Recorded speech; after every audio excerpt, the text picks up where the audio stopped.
Possession crucial from this. How much longer will the referee allow? Dublin lead by a point, and there's the whistle. It's over.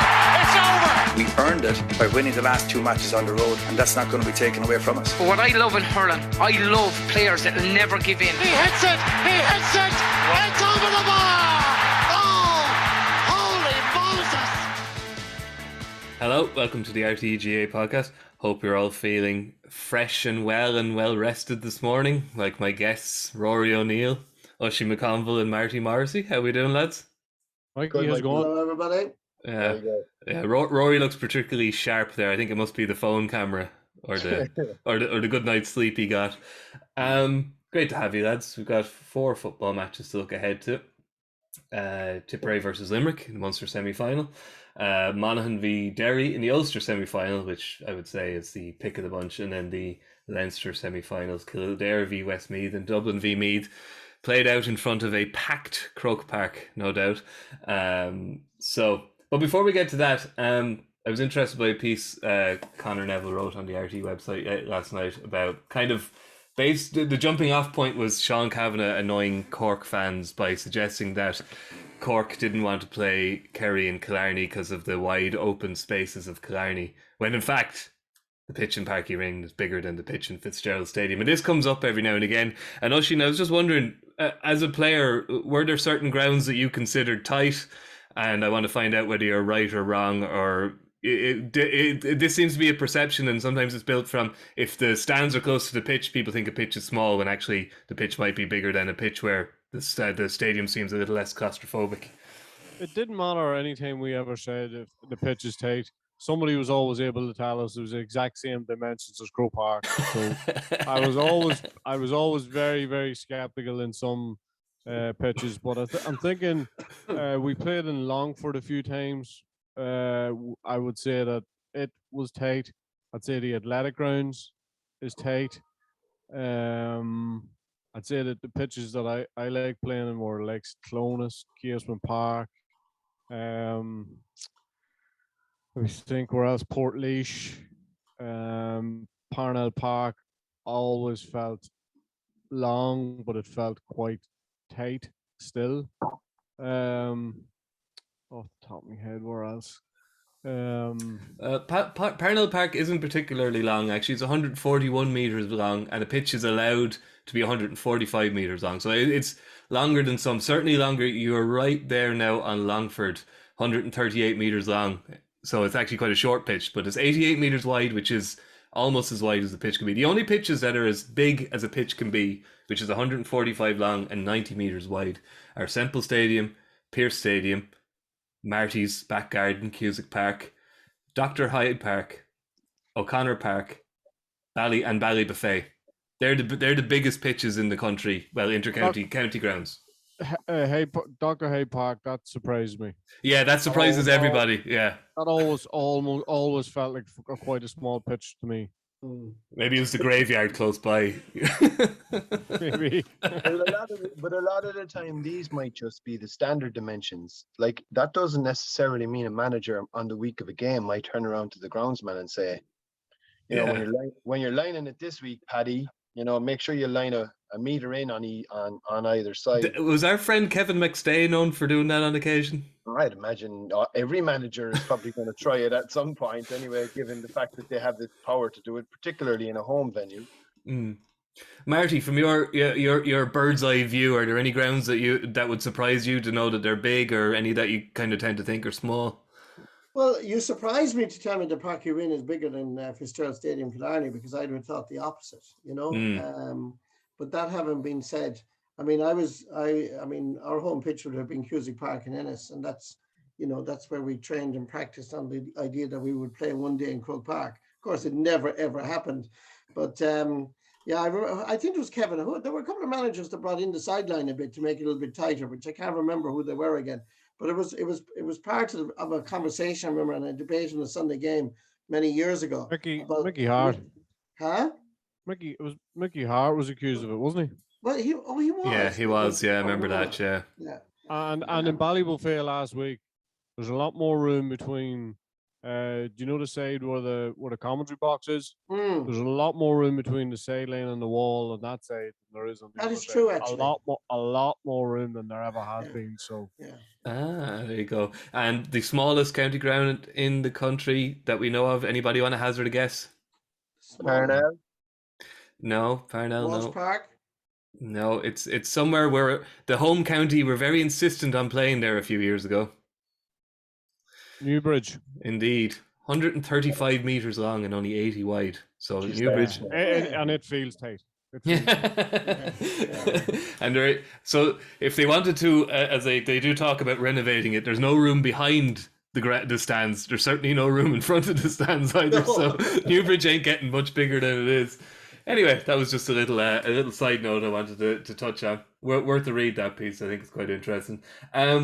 I think we'll start above in the possibly claustrophobic surrounds of the athletic grounds, Oisín, for the Ulster semi-final between Monaghan and Derry, which I think is an intriguing, very intriguing match now. I think because you've got two very smart managers who definitely have their teams the way they want them, but also just from the sideline point of view, just two managers who are probably expend more energy than a lot of their cornerbacks do. So I think there should almost be, someone suggested there should be a sideline camera here for just the antics on the sideline. But aside from that kind of sideshow, there's a sense that Rory Gallagher has a team that, kind of fit for whatever faces them, and Monaghan are just a team who just always seem to kind of know how to face the opponent they're up against. So it could be quite tactical, which people sometimes complain about in Ulster, but to me it just seems like it's going to be a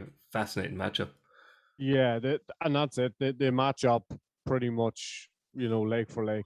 Like to play in a similar vein. If I was to say on what I've seen recently, is that there definitely is a little bit of a change in the way Derry like to leave the centre of the field unoccupied and get quick runners from the half back line. I mean, I thought the half back line was the best line in the pitch the last day.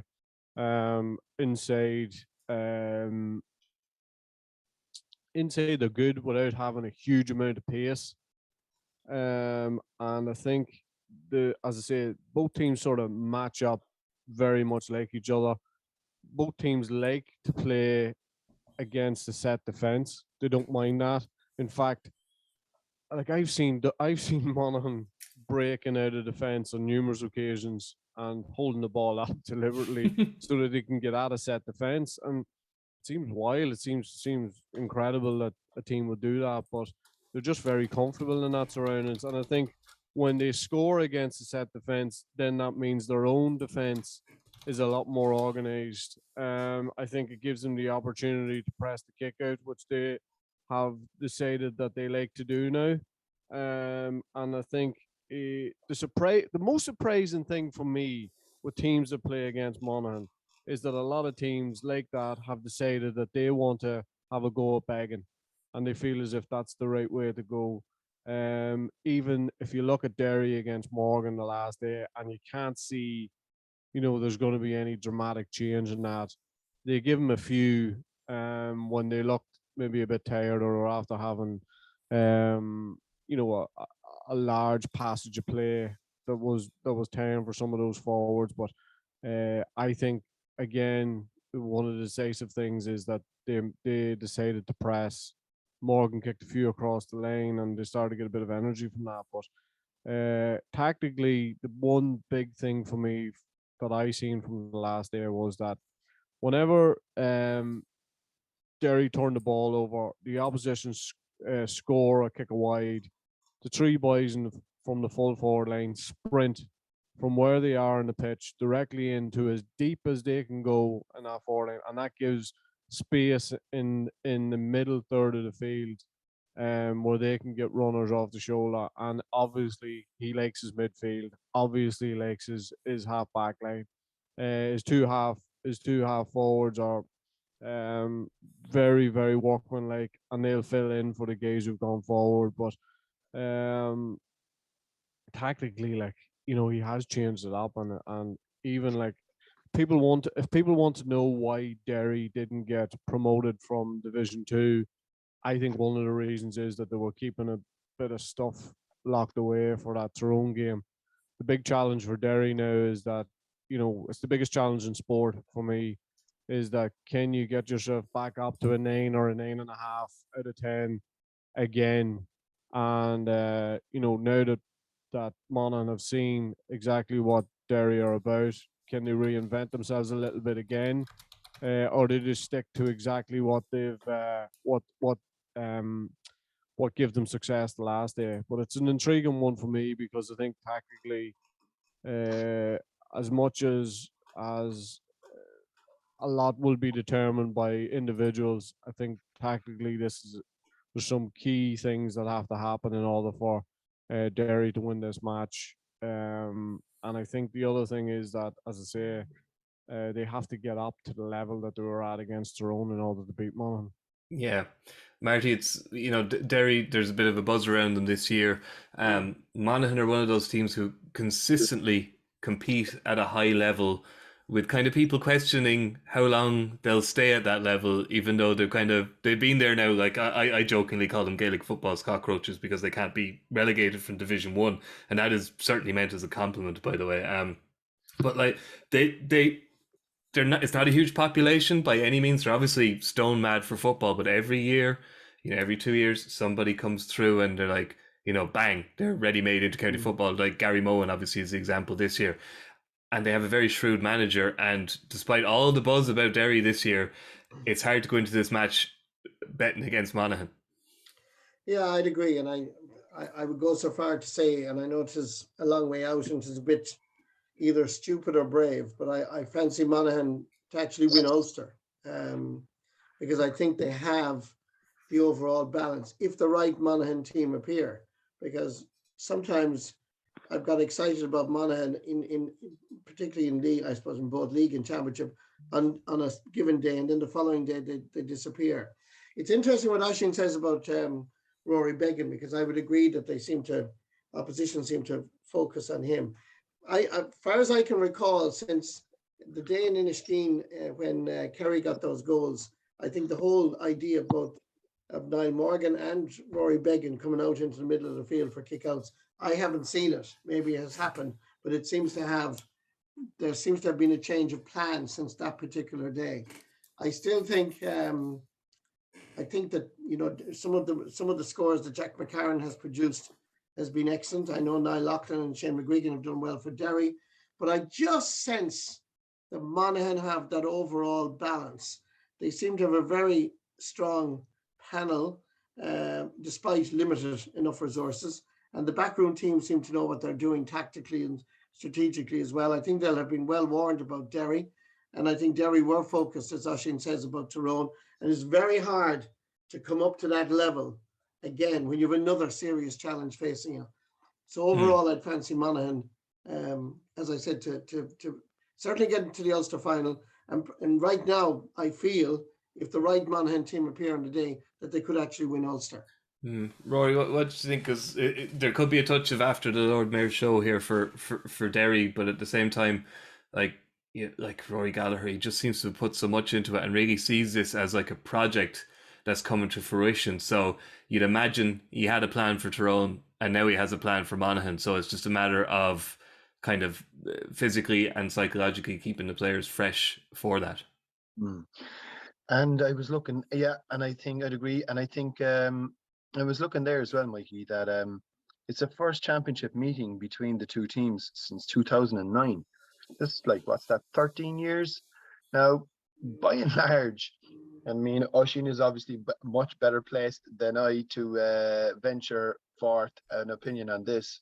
But Ulster teams kind of generally like to have a beef with each other. Like they haven't run into each other in league or championship for a very long time, because obviously Derry have been frittering around the lower leagues and are finally making their way back up. And Monaghan have been a consistent Division 1 team.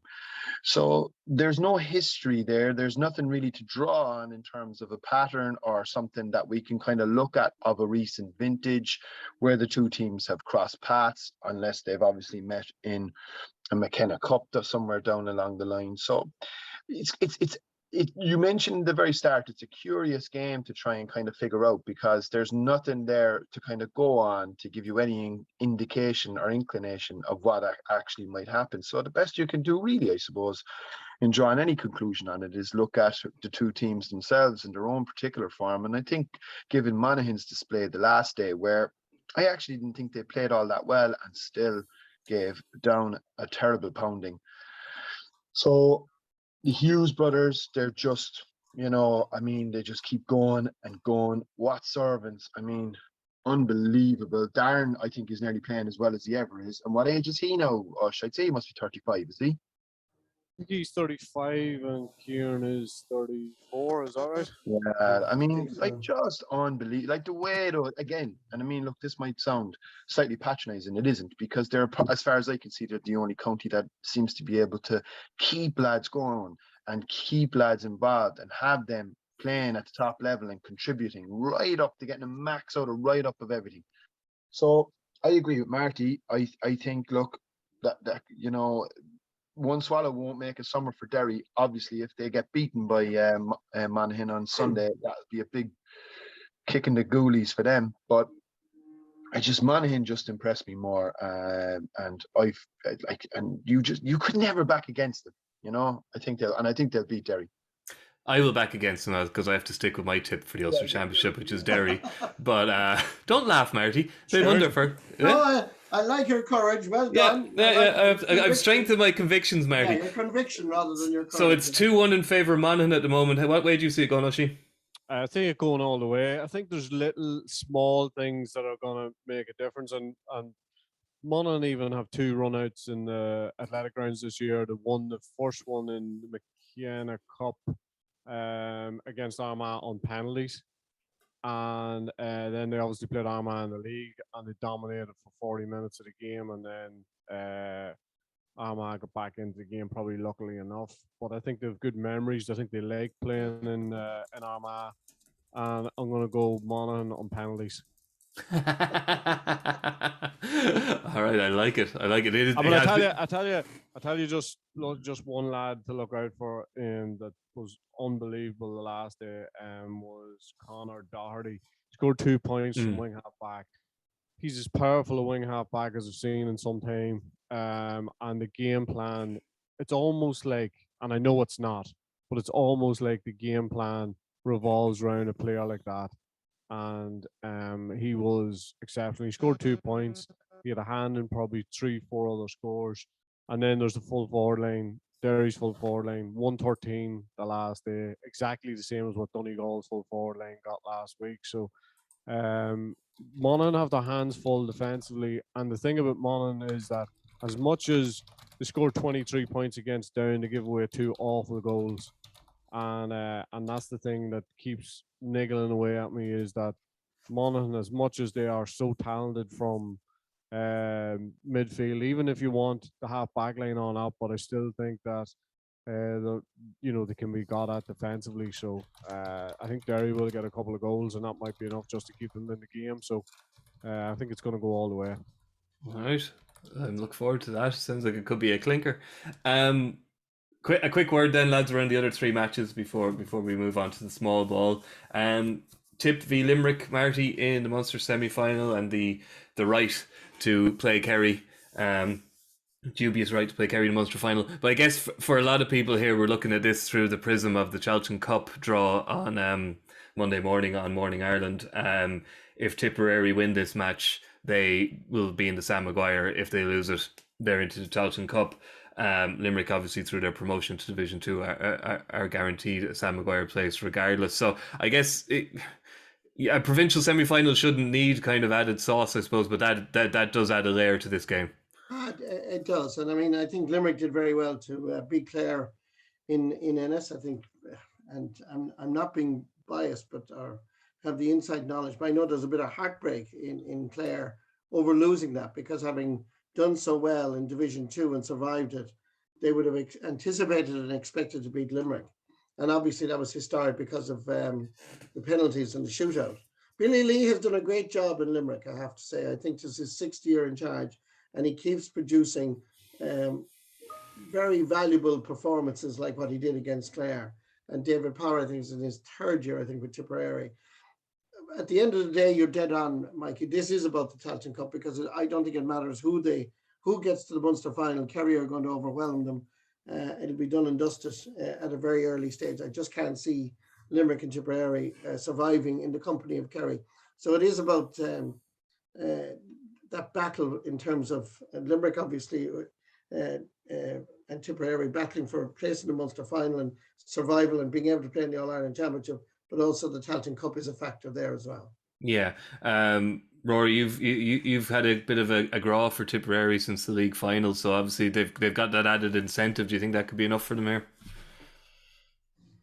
Yeah, I think I just think in terms of him having to train, it's all very well and good when you're going about to rebuild a team. If you're Kerry or you're Dublin, it's a lot harder to rebuild a team that, let's be honest, that Tipperary team will go down in history. They won the Munster Championship of 2020, which is something that I know Colm Collins and Clare would be quite envious of, because they're look, Kerry don't give up too many of them.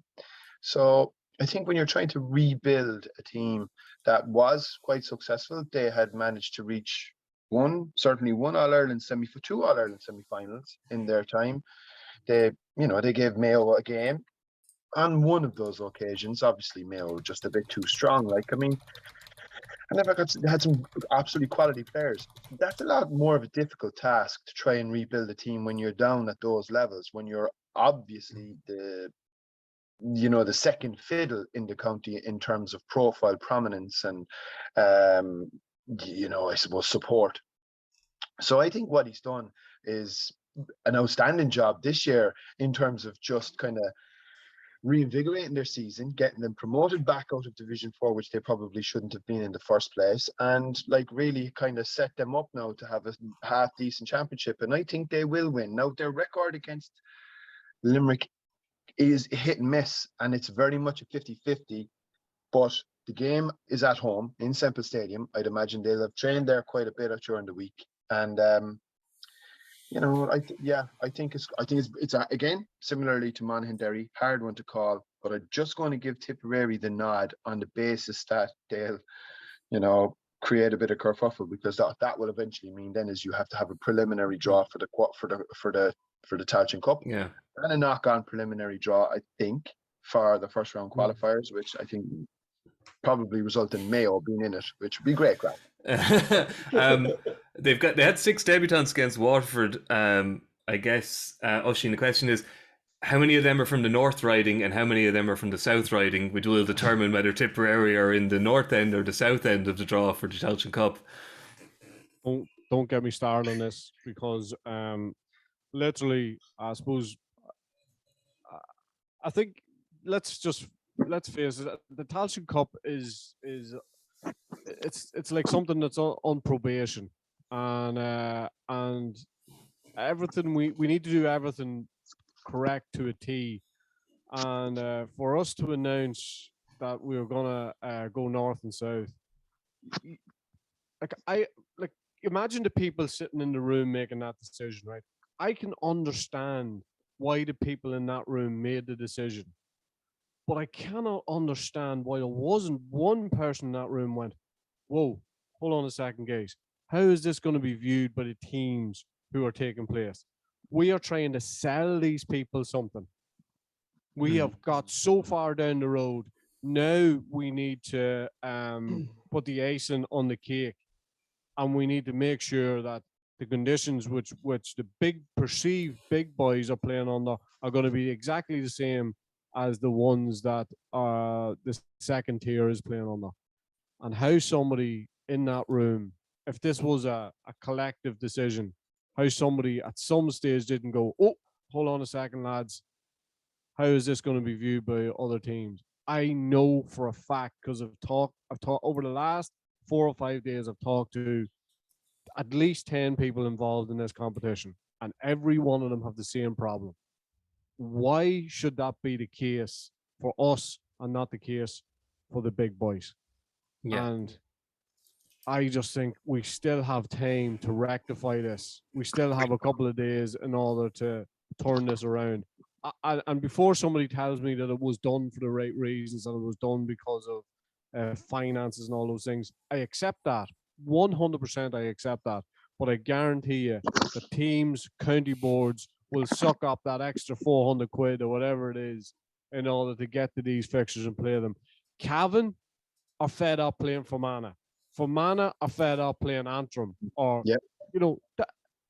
especially the Northern. Wexford are fed up playing Wicklow if you want to take it down south as well, you know. Exactly. And that's just the way it is. And I honestly cannot believe that we've arrived at this and we're sticking with it and our heads are down and stuck in the sand again.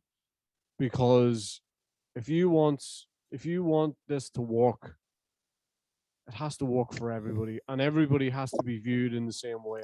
And I don't even care how I sound now, but this is so important to the teams that are involved in this, and for them to feel as if they have a separate set of circumstances to the perceived big boys. Yeah, it's just another own goal.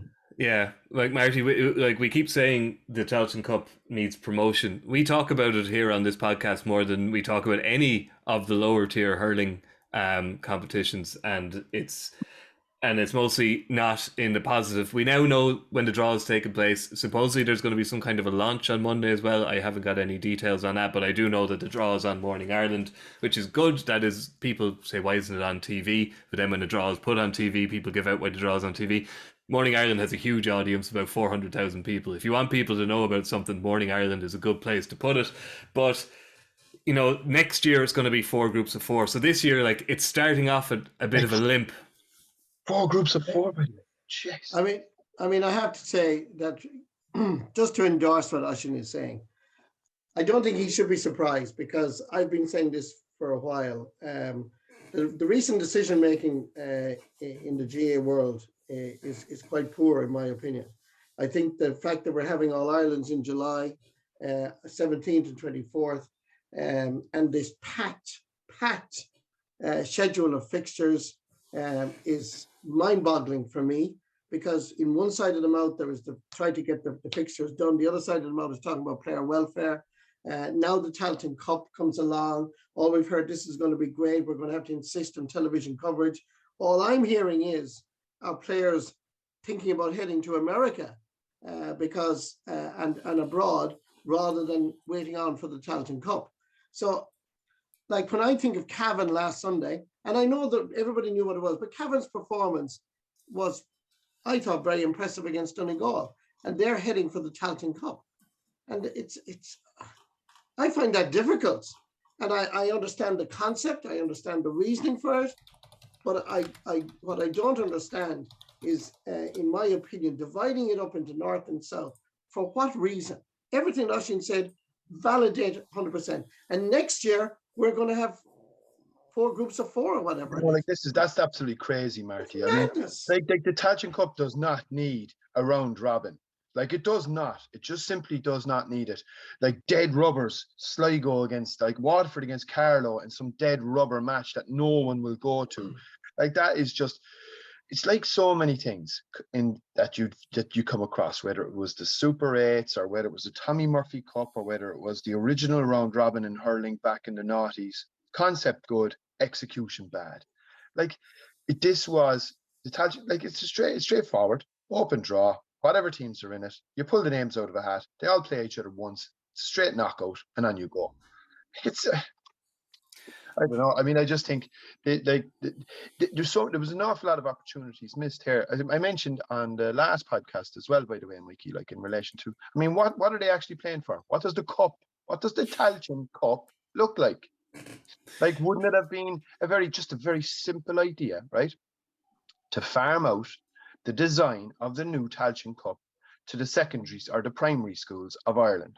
And straight away, you say the winner is going to be, his cup design is going to be the official Tailteann Cup, and he's going to present it in Croke Park on the day, on the 9th of July, when they'll probably be playing second fiddle to a double bill of Dublin Kerry. So it'll be a massive crowd. You bring the kid up. He designs the Tailteann Cup. You get all the schools engaged straight away because everybody is going, Jesus, you know, it could be me, could be me. Like simple, and that wouldn't cost you anything. Yeah. It wouldn't cost you a farthing. Yeah, I have a feeling we're probably going to return to this, probably on Monday after the draw, so we better have a quick... The concept is good. The concept is a good thing, Mikey. Yeah. The concept is a good, like the Tailteann Cup, I think needs to be supported and survive and try and survive. But the execution, again, I just think has been, like, it's just disappointing. A word on the lens. I think Limerick will beat Tipperary. So do I. Marty, quickly, in a word. Keep it nice and clean for everybody. I hate to go against Oisín. I usually agree with him in most of our debates. Never. But I'm going with Rory on this one. I think Tip will win in Thurles. All right, it's 2 versus 2. That's good. Okay, a quick word then on the Leinster semi-finals. Oisín, both in Croke Park, which, you know, the wide open expanses, but not as wide and open expanses as Dr. Hyde Park of Croke Park. The sense, Kildare versus Westmeath here, the sense is Kildare are on a hiding to nothing. They're expected to win. They're expected to win handsomely. If anyone is going to give them a prayer against Dublin, they were very impressive against Louth. They should have too much for Westmeath. And that's kind of the end of the sentence. It's hard to say. There's hard to say a but for Westmeath here, other than the fact that they're probably better than their league position suggested. Well, I think they've had 2 decent years without really getting to the levels that I think that they expect them of themselves now. I actually like Westmeath. I think the thing I liked about Kildare the last day was that they went about their business in a really professional manner. They had Louth disposed of in 15-20 minutes, and there was something very ruthless about them, which is the last thing that I would have associated with Kildare over the last 4 or 5 years.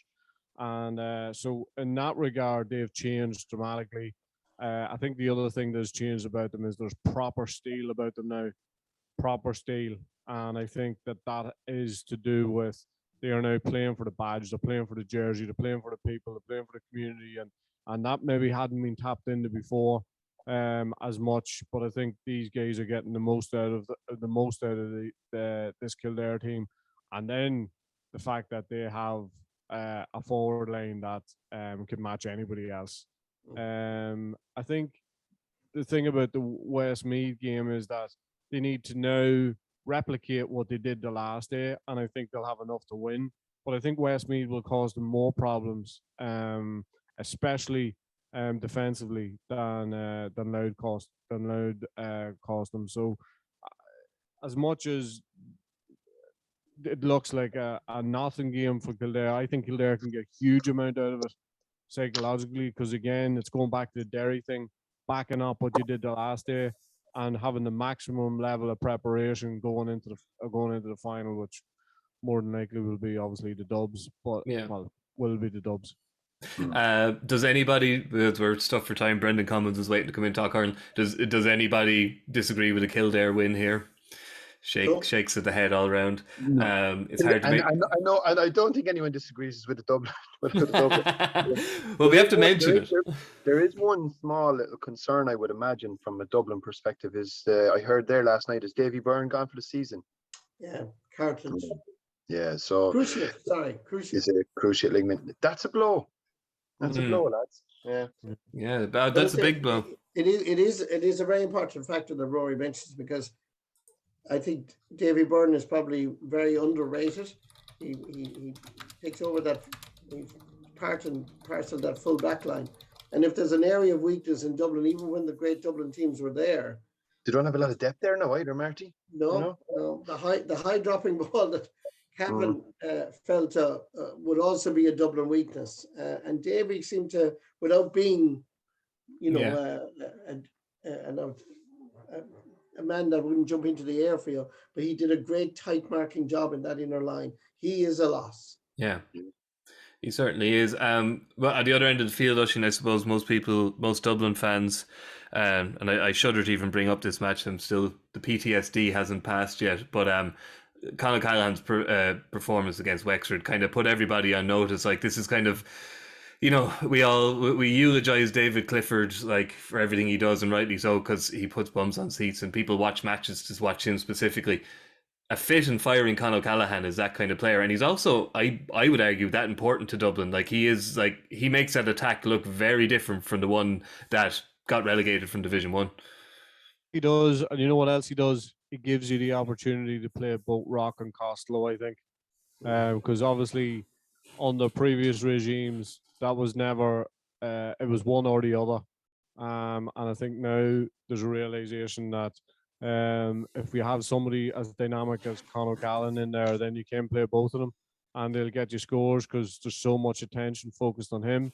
And if I'm honest, it looked like Conor Callahan at about 60-70% the last day, so there's more to come from him.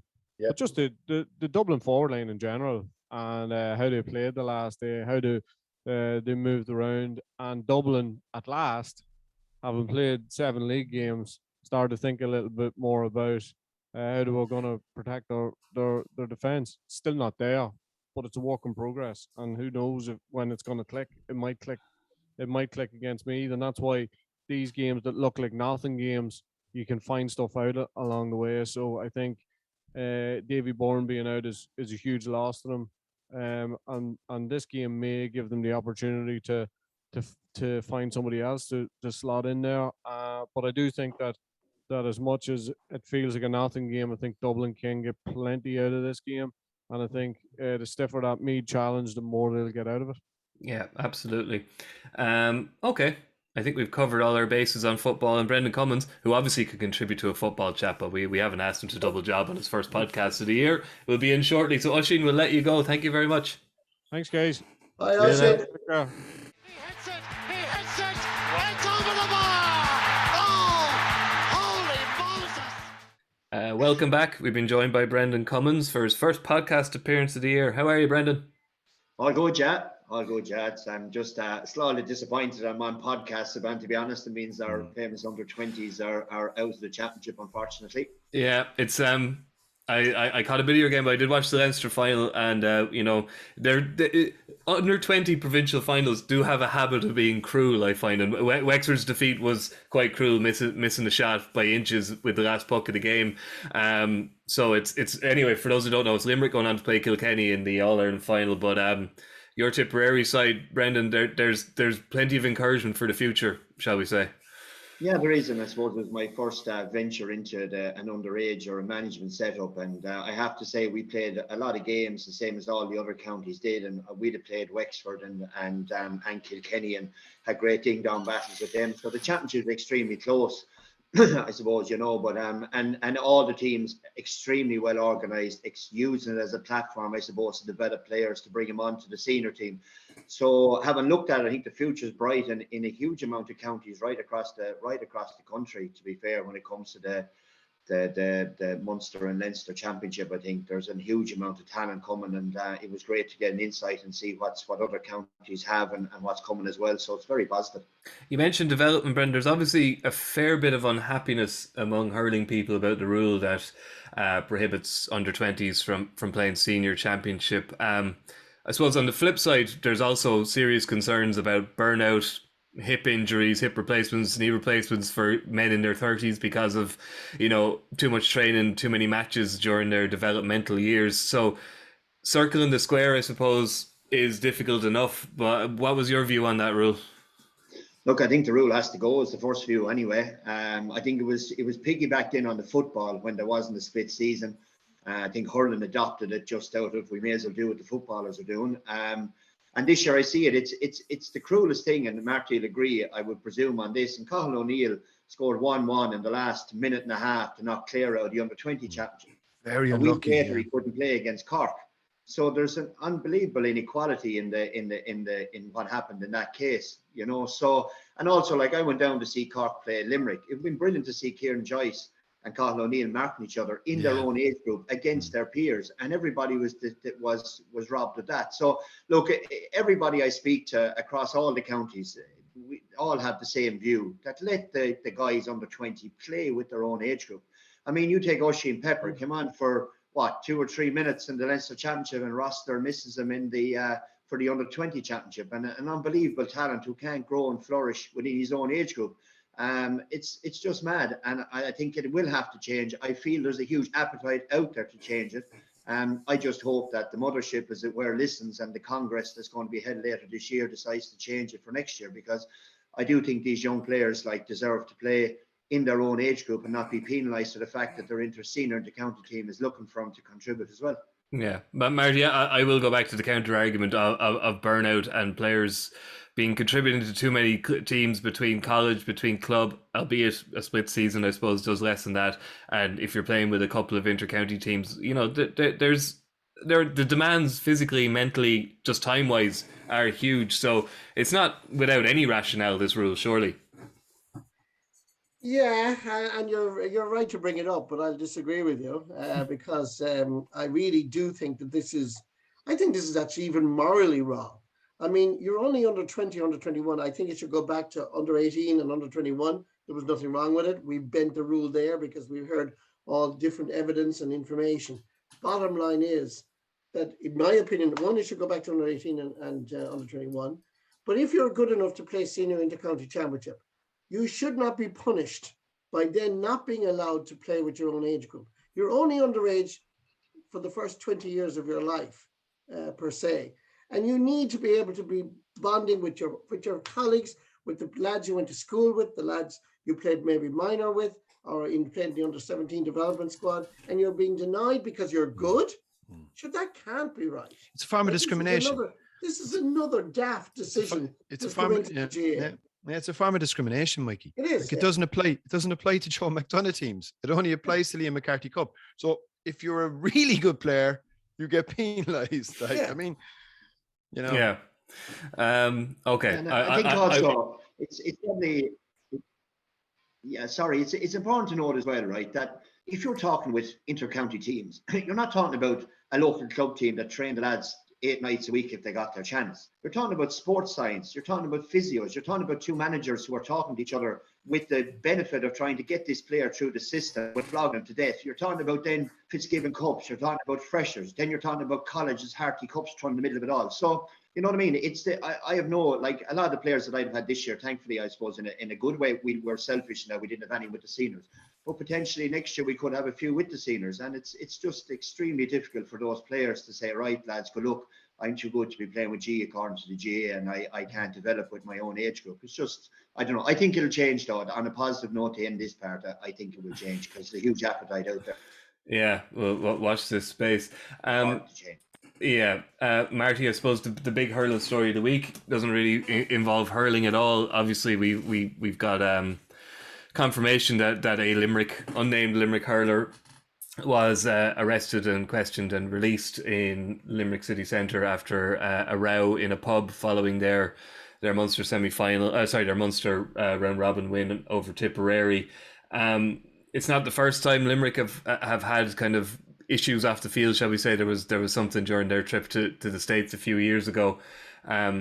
That was off season. I think Michael Moynihan makes the point in the Examiner that was an off season thing. They could kind of let it blow over. This is slap bang in the middle of the championship. John Kiley needs this like he needs a hole in the head. And the funny thing is, I think it changes the attitude to the game between Clare and Limerick on Sunday. It's going to be a factor. I think you'd have to question. I remember when the Clare team were going well in the 90s. And they'd want to have a bit of a blowout. They would go to West Clare. They go to near where I'm from, near Milltown Malby or Lahinch, and they'd be left to themselves and to be themselves. To go out to be in a pub in Limerick City on the night of what was he doing? What was he doing in a that was the line that struck me, Marty, as well. Yeah. Well-known Limerick City Centre pub. Yeah. I mean, I was saying this, like, we were chatting about it as well yesterday. Like the Dublin football, like we can be too monastic at times in the GAA and expect players to live these sort of almost, unholy lives. And taking all the joy out of it. I know for a fact that Dublin footballers, after, and they're arguably the best team that we've seen in Gaelic games for the last 20 years. After they would win, they'd go to some pokey place out in rural County Dublin. Believe it or not, there are still rural parts in County Dublin, and just go out there in Old Town or somewhere like that, and they'd have a few pints that night or maybe on the Monday, and then they'd go back to training. Like, that was just the thing that really struck me. I was like, what were you doing in the Limerick City Centre? You know, go out to Galbally or somewhere like. And yeah, I interested in just that point of view for you, Brendan, because obviously you played, you know, relatively recently when, you know, the game was, you know, the mass media had taken interest, everybody knew what you looked like, etc., etc. Would it have ever crossed the Tipperary, like would you have ever gone drinking in Thurles after a championship match? No, but you could find yourself with your circle of friends and you say, lads, we're going here, and you'd want to be quiet. And then a few lads that you wouldn't have seen for a while because you're away training would say, we're going into this place. And then you might tag along with them. Do you know what I mean? So yeah, it's just unfortunate the way the whole panned out. No doubt it can be seen as a distraction. The only positive I suppose Limerick can take from it is that they got tried to get ahead of it as quick as they could with their statement out there saying that there is an issue and we're dealing with it. So they weren't trying to brush it under the carpet in any way or means. And I don't think that's the way John Kiley has his set up running. But Marty said the right thing. It just adds an extra dynamic now to that game. And Ennis, I thought the game would be similar to what would happen in 2019 when Limerick came to Thurles, qualified, Tip beat them.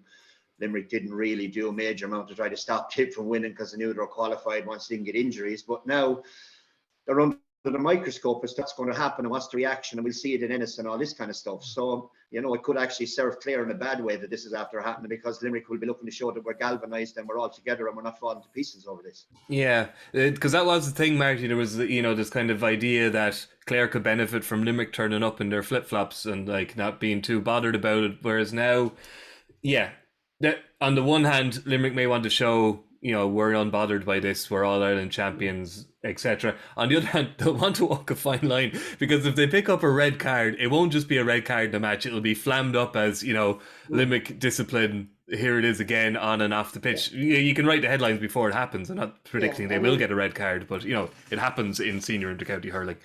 Like, I mean, it's a very interesting situation to be in so many ways, because, you know, Limerick are virtually guaranteed, I think, a place in the Munster final overall. I think you'd have to accept that. So up to now, I thought, well, maybe he might give 6 or 7 of subs a run out. But with this incident getting so many headlines, the attitude might be, okay, we need to put the emphasis and the focus back on hurling.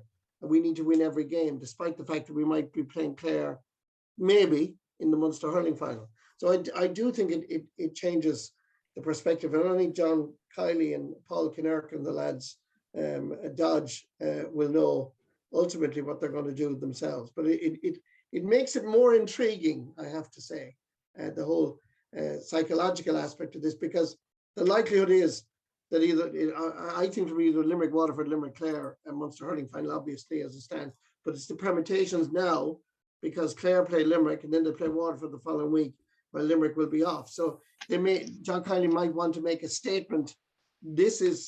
We are the All-Ireland champions and we're going to win every game.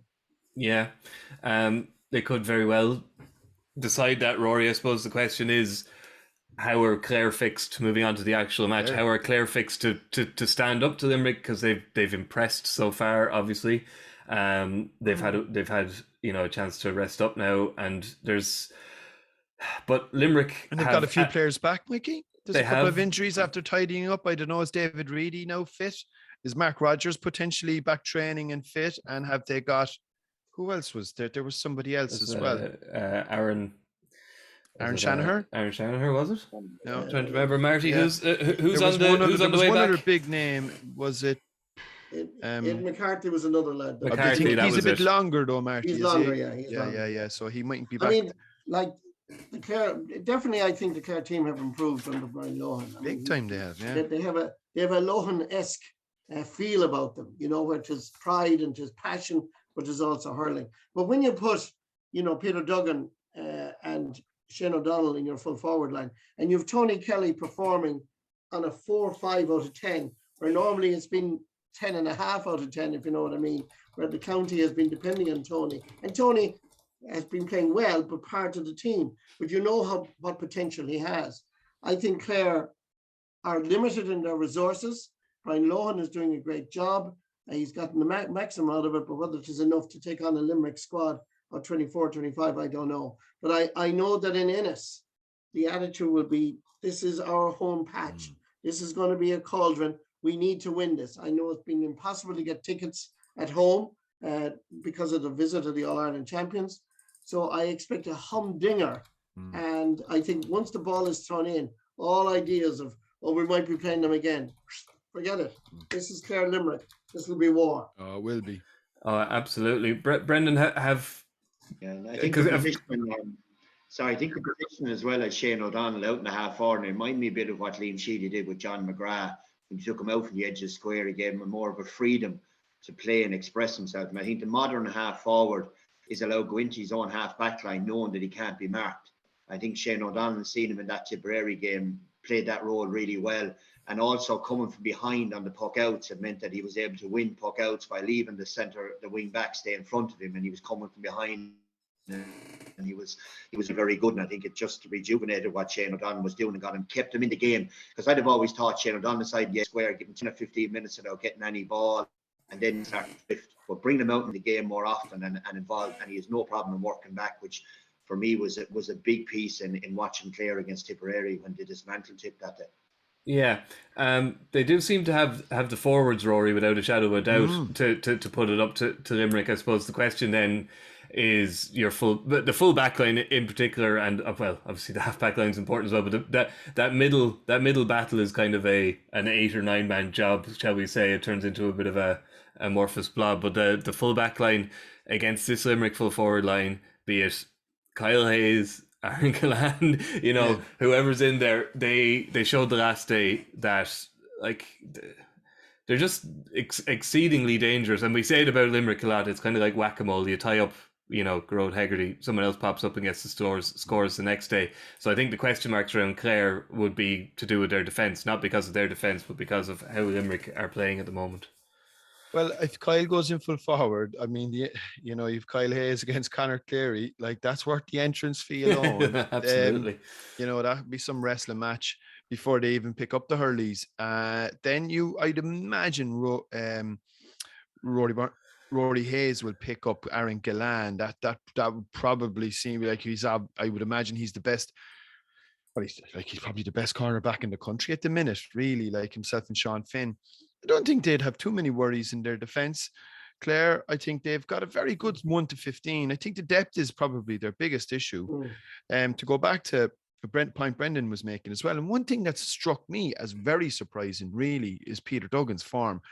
Normally, if a fella has been away particularly from intercounty hurling, and particularly if he's away in a foreign country, you kind of half expect them when they come back that they're hurling, they might be in good conditioning, they might have kept their fitness levels up really well, but their hurling will lack that sharpness that you might require to really play at the top level. But his hasn't seemed to fallen off at all. And I'd imagine wherever he was, I think, was he in Australia? Was it Australia he was, Marty? Australia, yeah. He must have lived in whatever ball alleys he found out there, because I think that's the big surprise for me. Their physical conditioning is also a big, not a surprise, but it's impressive in that, look, they're well able to mix it now on all of the different aspects that you're going to require if you're going to actually remain competitive with Limerick, because they're going to test you in every different department. And I think Clare are well set. This is going to be, I can't wait for this. I really can't wait for this. I think this is going to be a serious contest. There's going to be a feral atmosphere inside in Cusack Park. As Marty said, the place is sold out. It'll be brilliant atmosphere there. And if you look back to the league, the league meeting between the two teams, was it 18 points apiece in a big 11,000 at a league game? We know how shite the league was, really. And that'll give you an indication. This will be ramped up even further, and it'll be something to really look forward to. There's a new and up and coming star. He's already a star, but there is an upcoming star in Clare, Shane Meehan from the Banner Club in the town of Ennis, and he is going to be. He's in the Shane O'Donnell League, but he's a brilliant. He's a bit like Brendan Cummins in his day. He is a dual star, but I have a funny feeling he's going to concentrate on the hurling. But he's brilliant footballer now. But Shane, I remember he played against Cork minor footballers, and I think he scored 1-8 from play. And the Cork people were asking me afterwards, "Who's your man?" But he's something a little bit special, and I think he will emerge through this championship. Although I know how old he is. I think he's only 20, 21. I think he's going to make an impact over the next couple of weeks and months. I hope. Yeah, I think as well, Rory, just on Peter Duggan there. Sometimes if you think back to when Clare had those All-Ireland semi-final things against Galway, and Duggan was unbelievable. I think you can get a bit claustrophobic in a county when you're the messiah, as it were, the guy who's going to do all singing, all dancing. And then you leave and you go off and you find yourself on a beach in a pair of shorts and you're going, do you know what? There is actually more to life than the end of the World Hurling game. And then you come back and you bring that carefree attitude with you and you go, do you know what? There's more to life than what's going on here. So I'm going to express myself. There's no regrets. I have a freedom.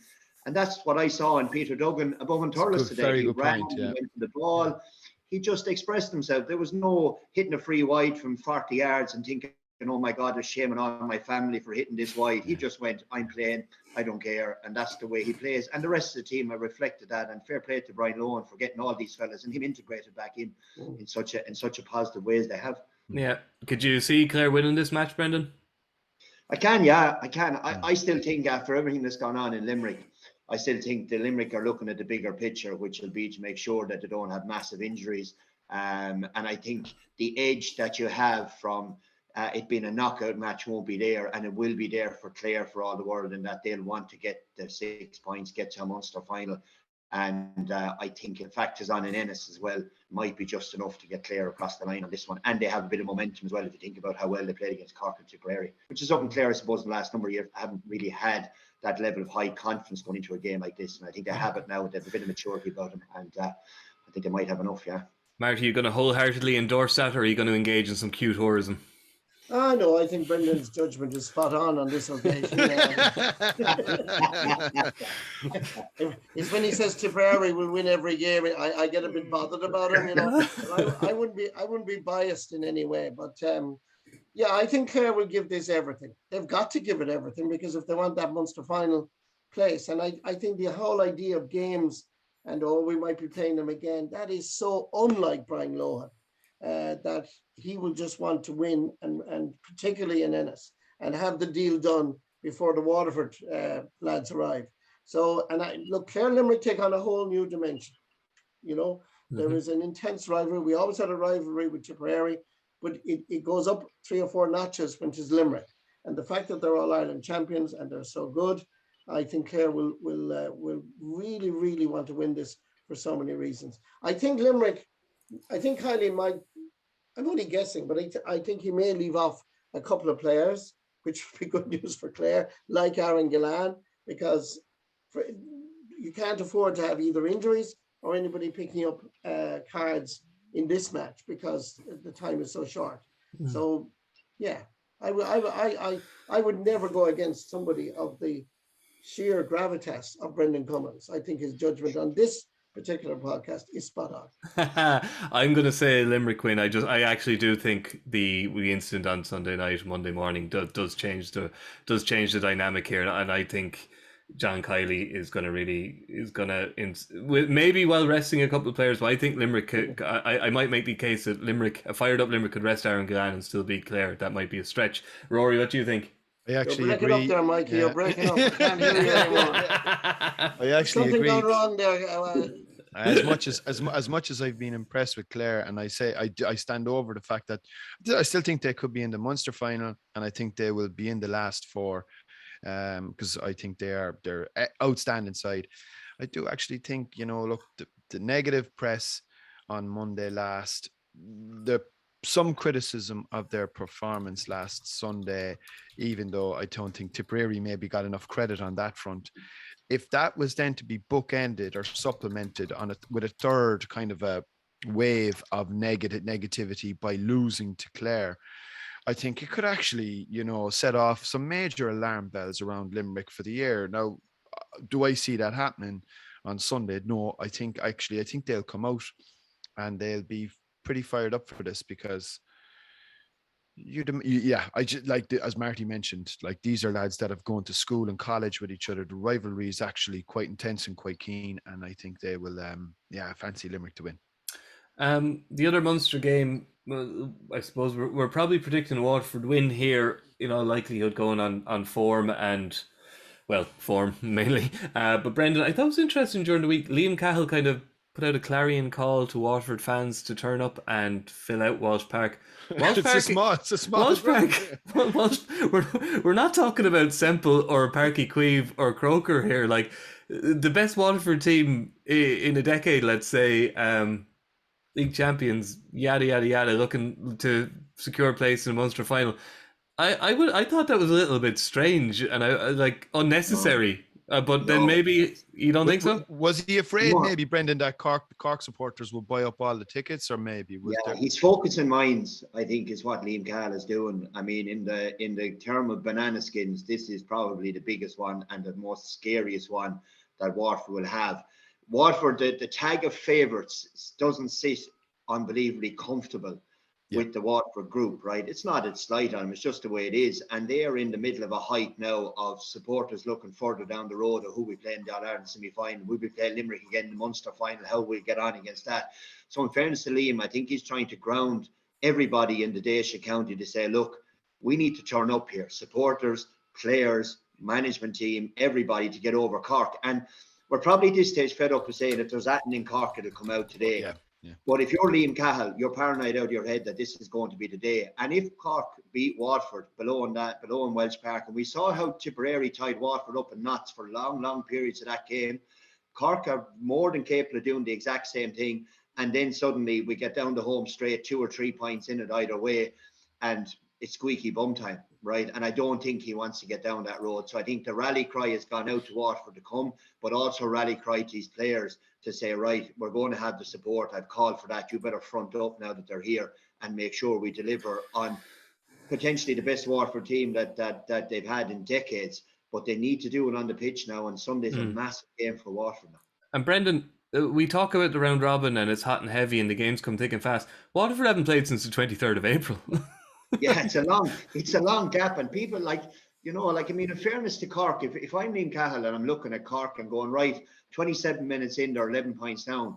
Yeah, we could beat them, but they only lost the match by 2 points to Clare, and we're already at the. And there was two very questionable decisions in that game. There was a 65 given to Clare, and then there was a definite free out for a pull on Rob Downey's face mask, which was given as a free in, by the way, which were look, Cork didn't deserve to win that game. Sorry, Brendan. Yeah, but either way, look, if you look under the bonnet, I suppose, of the Cork performances, I mean, they are capable, like we see in that Clare game, of being 11 points down and coming back. That's the positive for Cork, which, if you're a manager, you're putting the fear of God into you, that everyone says you're going to win this one and march on and wonder will it be Clare and Ennis kind of stuff. Beating Cork below in Welsh Park now will be the priority, and you can see it in the way he's done that rally cry. That it's very, very serious game for Waterford. Yeah, Marty, it's a serious game for Waterford. Since the league final, these stars are gone in opposite directions, and the league final, you could say, was probably the start of Cork's demise because they were so utterly taken asunder by Waterford, and Cork haven't fixed the issues in their defence, and it's just manna from heaven for this Waterford team because they know they can build up a head of steam for the half back line and just run the coaching horses through the middle of the Cork defence, and it doesn't look like Cork will fix that. Just the issues in the defence, Mikey. Well, they're the ones that are going to cause Waterford to score 5 goals and rack up 25 points. I suppose I remember last year, one of our first televised league games was Cork and Limerick in the Gaelic grounds in Limerick. And Mark Coleman was marking Cian Lynch. I remember, I think, being on your podcast and Rory's podcast that's for the All-Ireland final. And I said, well, it won't happen that Mark Coleman will be marking Cian Lynch again. And lo and behold, it happened. I don't know who said it. Somebody said it, that it'd almost be a good idea to play Mark Coleman midfielder up in the forwards and relieve him of the duty of centre half back because he's not a really tight marker. Cork haven't solved their problems. They've been unlucky in some ways with players like Darragh Leary getting injured. And they have, I kind of agree with Mikey that defensively they seem to have serious issues in so many places. and I don't think they've resolved it. And it is purely the spirit of Cork, which is very powerful, by the way. And when their backs are to the wall, and I was surprised that when they lost their last game, they was kind of saying, "Oh, we're kind of gone out of it." They're not actually. No. The permutations are there, and that's when Cork are at their most dangerous. And I would love to see that Cork rebel attitude come to the surface on Sunday, and maybe give Waterford, if they not beat them, to be a major achievement if they beat them in their own backyard. But give it socks, because this could be the last hurrah, but it also could be a change in their whole tone. Jesus, Marty, don't give him hope. The despair he can handle. It's the hope that's going to kill him, though. Hope ain't a strategy, Mikey. I keep saying it.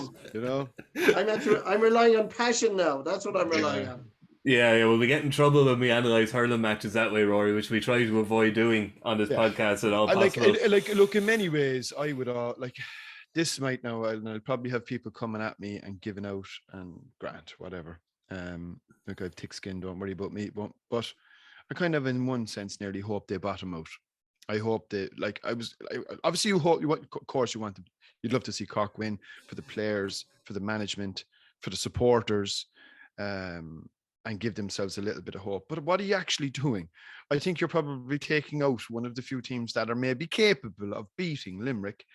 And I would say you're only kind of sticking a little bit of a sticky plaster on a really bad sore and pulling, a veil over something that's going to have to be addressed one way or the other. It could be they could go out and maybe cause ructions in the championship by taking out Waterford. And they could easily lose to Tipperary the following week against a Tip team with nothing to play for. That's how inconsistent and how much you probably can't trust them. So in many ways, if you look at the Waterford team of 2019, they bottomed out. They lost all 4 matches, right? And in that winter, Liam Cahill was appointed. There was a couple of notable ejections from the panel, which caused a little bit of rancor and around Waterford City. I mean, look, particularly in relation to, I suppose, Noel Connors and Morris Shan. But who's giving out about Liam Cahill now in relation to that, and given the couple of years that they've had winning league titles, being in All-Ireland finals, being in All-Ireland semi-finals, being in Munster finals, this has all been achieved in the space of 3 years, and he is in year 3. I think what you probably heard from Liam Cahill with that rallying call is they are under a little bit of pressure, and to go back to Brendan's point, they don't cope well with the favourites tag. And I think that is the one thing that maybe spooks them a small bit. But all things being equal, I think Waterford should be winning this game by 7 or 8. Yeah, well, Brendan. I'm not going to predict that Waterford are in deep trouble. If Rory O'Neill is saying, "Well, that proud one thing, but the one thing, I tell you, the one thing I would say, psychological game here, lads. Oh, we're beating, but no, look, the one thing I would say is Stephen Bennett was flying during the league. I mean, he was banging goals in for fun. His form has been a little patchy in the couple of games so far. He's a big player for them when they're going really well. And, so in terms, because that's obviously a big problem area, is the Cork full back line. Who does even play full back? You'd imagine Sean O'Donoghue and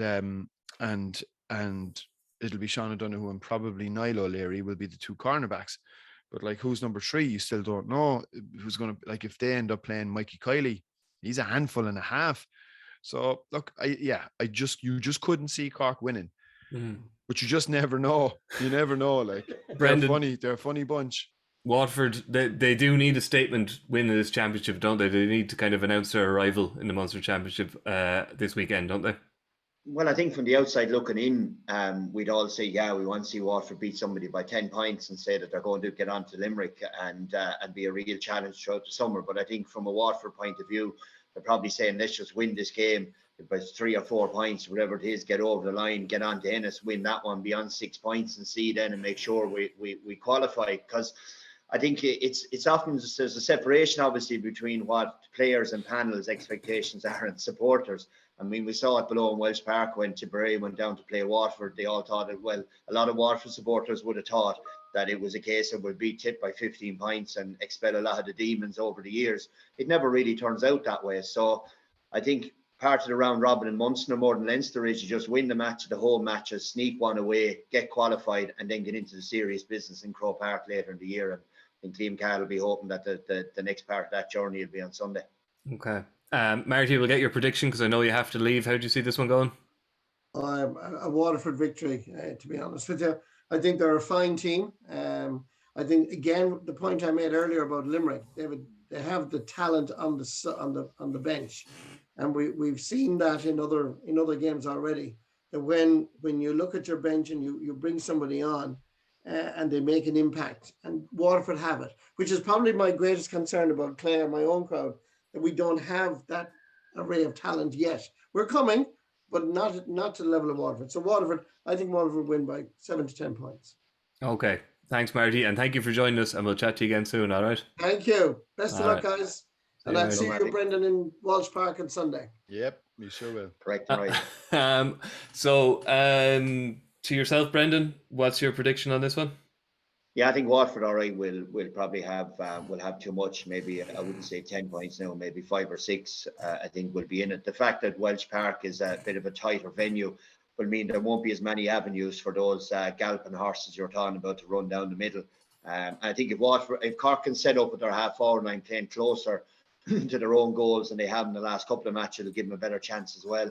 But I do expect Waterford to have too much for Cork, all right, the weekend. Rory, you've kind of made your own case clear on that one. Yeah, and look, it's not necessarily wanting Cork to lose. I just think sometimes, when things are going badly, you're nearly better off hitting rock bottom. There'll probably be a change in management. There'll be a few lads leave, and you just basically back to the drawing board, start afresh, and just go again. And there's raw materials there. The issue is who ends up getting the top job, but. I wouldn't be getting any small violins out for us just yet. No, I don't think anyone else in the country be getting out small violins. No, they never do. To be honest with you. And just a little fact check there. Brendan said the narrow confines of Walsh Park, 142 meters long, 80 meters wide. So it is in fact smaller. It's smaller. It is considerably smaller than Páirc Uí Chaoimh. So nobody getting up on their high horse. Páirc Uí Chaoimh is 144 long and 88 wide. Sorry, Brendan, we were talking about this on the football because sometimes people think a pitch is small and it's not. But you're right, you know it well. Walsh Park is quite a small pitch. It is, it is, and look, the confines of the wall around as well. But either way, that's why Liam Cahill is screaming for people to come and to be roaring and balling, because it turns it into Galatasaray because everyone's so close to the pitch, and that's what he wants to do. I'd say down to create a frenzy, and his players will respond to that. All right, cue Kieran Kingston planting a Cork flag in the middle of the pitch now, a la Graham Souness. Okay, finally, we'll have just a quick chat around Dublin v Kilkenny, which is very interesting, Rory. Dublin win this, and they're into a second consecutive Leinster final. Unfortunately, they're coming up against a team who kind of burst their balloon in the league a couple of months ago, so it's a very interesting rematch. Well, if you think back when we did that podcast, Mikey, and in fairness to you, you were the one that said, no, Kilkenny are going to win when we were talking about that league game in Parnell Park. And we were kind of making out, like Kilkenny were going really bad. That's just because I never bet against the Stockholm Syndrome, stripy cat. But they were going in my dreams. They were going badly at the time. They still had a few players to come back. And obviously the Ballyhale lads were missing. And we've all seen the form of Owen Cody since and the difference he's made to their forward line in particular. But we were all kind of saying, look, Dublin had kind of been going well. They'd got a draw against Waterford at home, and they'd won a couple of games, and we were saying this is the time. And sure, Kilkenny went in and bet them out their own gate really on the day, and we kind of saw the arrival. 223 to 16. Yeah, gave them a right, pulverizing. So are Dublin going to turn that around? I thought Dublin were near enough to full strength. You've a Dublin team really that's heavily dependent on one player. That's not a good thing in terms of oppositions when they set up. I mean, they'll obviously put their best man marker on Donald Burke, and then where do the scores come from a Dublin perspective? You'd just be a small bit worried on that front from Dublin's point of view. But they're going again, Parnell Park, which I love. I know some people don't like. I think it's a great, cozy wee ground, right? I think there'll be a great atmosphere again. The Kilkenny supporters probably will even travel because look, there's a fair bit on the line, and it's a brilliant place to watch a match because you're right up close and personal with it on Saturday night. So it should be good. Should be good atmosphere.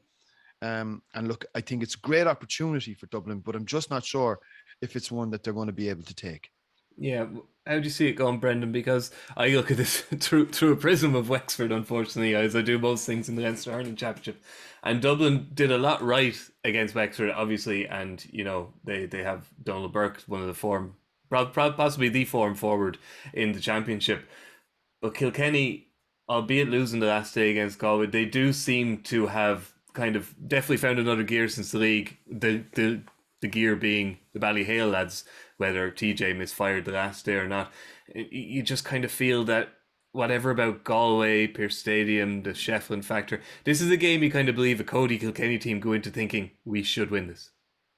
Yeah, and I think they'll be tick out after what happened above in Salt Hill. And they'll be angry and they'll be sore. And I think that soreness, unfortunately, for Dublin will come out on Saturday night. Like, the key above in Parnell Park is going to be win your own ball in the full forward line. Like, Owen Cody has been sensational when it comes to that. Billy Ryan, the same. I mean, when a Kilkenny halfback gets the ball in his own 45, he's putting it in the square. And if it's 2-on-2 inside, as we saw above in Salt Hill when before Galway pulled back Mannion to stop that. If Dublin lack concentration at any stage, and I think that's happened a bit in the league with him. Kilkenny's know-how and nous in there will be enough to get him across the line. And I think the fact that Kilkenny can get goals is going to be a huge part of this. And Brian Cody will see it as a case of, look, it's now us against the world. We're hard done by in the last three.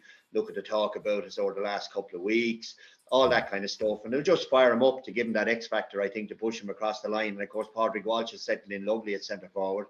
He'll play nearly as a second centre back in Parnell Park, going back to pitch and running the ball up the field. And that will cause then, I think, the Dublin inside guy to have to come out to mark him, so it drags him out of shape. So I think overall, I think Kilkenny will just have too much, even though Dublin have been going really, really well now. But I just think Kilkenny will just have that bit too much on Saturday night. Yeah, it's unfortunate. Like, Dublin fans must be wondering, what they have to do, Rory. But a little bit like we've mentioned this in the past, the fixture lists can be kind to you, and I guess for Dublin thus far it has. They've had Laois and Westmeath, and they've had Wexford, who seem to be potentially the weakest of the four quote-unquote big counties in Leinster, and now they're finishing up with a home game against Kilkenny and an away game to Galway. So while they're one win away from a Leinster final, you could also say that it's quite a big ask to get that win. It's a sizable hurdle. It's a sizable twin hurdle that they're going to have to jump. Yeah, I think the result against Wexford, I think, has put them into a very, very good position in terms of being able to certainly get out. I think the kind of key thing from Dublin's perspective was to be in the three and to get out of the group and see where that takes them. I think, look, we've said this before. I do think the disparity between the two provinces is just a little off at the minute. So getting out of Leinster is the key thing from a Dublin perspective. I mean, is it year 4 for Matty Kenny? He probably, yes. I think he took over in 2018. He was in charge for the first year of the round robin. So look, I think there's a bit more at stake from their point of view. Their age profile, if you look at the sort of leaders within the team, the likes of Danny Sutcliffe's, Chris Crummies, Owen O'Donnell, and they're kind of at a right age now, all in around in their mid-20s, some maybe pushing the late 20s. I think it's time for Dublin. They need. This would be a massive fill-up, I think, for Dublin hurling if they were able to get a win on Saturday night, because it would probably they've already announced themselves as a serious inter-county team. But the issue and the nagging issue is whenever we've built them up to go in against Kilkenny, they've just flattered to deceive a small bit, and I think we could possibly be looking at something similar on Saturday night, given. As Brendan mentioned, I just reckon Kilkenny will have that grip between the teeth, given what happened to them in Salt Hill, and they'll be all guns blazing. Okay, I'm also, as usual, bar the very odd situation we're all back against Kilkenny, so I also think they're going to win it. Okay. One final point there, Mikey. Go for it. Just as a simple one. It looks like Patrick Horgan is going to become the all-time. That's if he starts, by the way. I'd probably get killed for that now as well. But he will become the all-time championship top scorer after this weekend. So significant achievement, I think, when you consider, look, he'll be pushing himself up above the likes of the Henry Shefflins and the Joe Cannings and the Christy Rings and all of these types. It's interesting that has changed hands a couple of times in the last few years, hasn't it? It's Having been in Christie's games, grip for a long time, it shows we are living in a good age of forwards, obviously. All right, thanks to the lads, and thank you to Oisín earlier and to Marty who had to depart. The 2 Munster hurling games are on the TV this weekend, and as always, Saturday and Sunday sport on radio will keep you across the games, as will the RTÉ website and the RTÉ News app. The rugby and soccer podcasts are out there to listen to as well, or watch on YouTube if that's what you fancy doing. So we'll be back on Monday to rake over the coals of the weekend. So until then, we'll chat to you later. Thank you. Crucial from this. How much longer will the referee allow? Dublin lead by a point, and there's the whistle. It's over. It's over. We earned it by winning the last 2 matches on the road, and that's not going to be taken away from us. But what I love in hurling, I love players that will never give in. He hits it. He hits it.